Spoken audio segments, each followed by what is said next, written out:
In this devotional, I'm going to share with you 3 thoughts from Proverbs chapter 21, verses 15 through 17, and try and answer the question, how can I live well?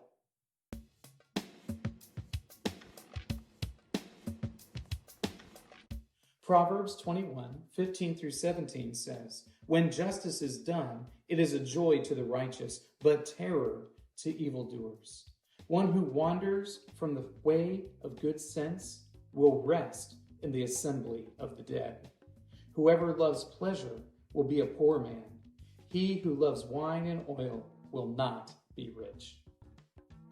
So much of what you hear from Christians these days are thoughts on how to live well, thoughts on how I can have my best life now, how can I fix my marriage and have a good relationship with my kids and get along with my boss and make lots of money, and all those different sorts of self-helpy kind of things. And most of the time, I'm really critical about that because the majority of the text of Scripture is not speaking to how you can have a happy life in the here and now.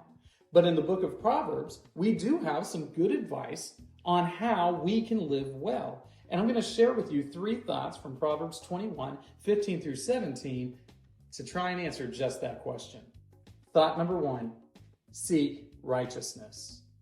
Seek righteousness, that means try to lead a life that is pleasing to God, that is keeping His commandments and living out your faith consistently in the world. The result of that is that when judgment comes, then you have no fear. If you live righteously, then justice from God is not something for you to be afraid of, because you know that God will deal with you as a righteous person rather than as a wretch. But if you are not leading a righteous life, then what can you expect when justice comes? You can expect to experience the wrath of God, which will not be a pleasant thing. So if we are to live well, should seek righteousness and therefore not fear the Lord's justice. Thought number 2, seek wisdom. This is the way of good sense. If you act in a way that's consistent with good sense or wisdom, then you generally will lead a better life.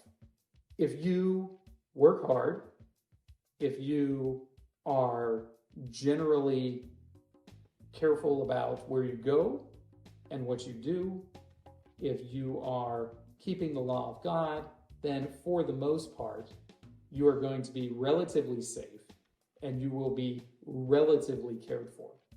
These are generalities, remember. It's not a guarantee that if you seek out wisdom that your life is going to be good. But generally speaking, the way of good sense will keep you in a better life. But if you're a fool, that is, you neglect wisdom, you deny good sense, and you act sort of impetuously without thinking things through, that is the way of death.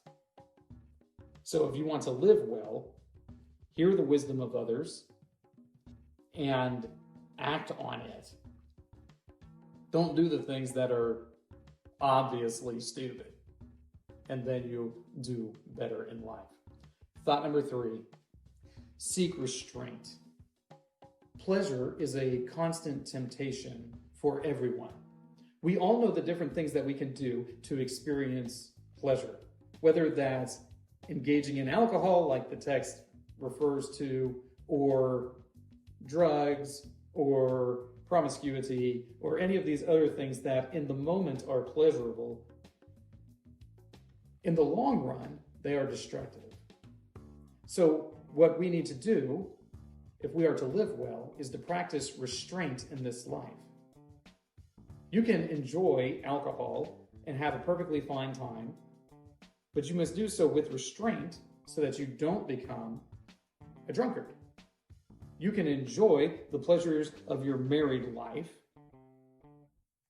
but if you exceed beyond the bounds of marriage, as is given to us in biblical sexual ethics, then you put yourself at risk for all kinds of terrible shenanigans to befall you.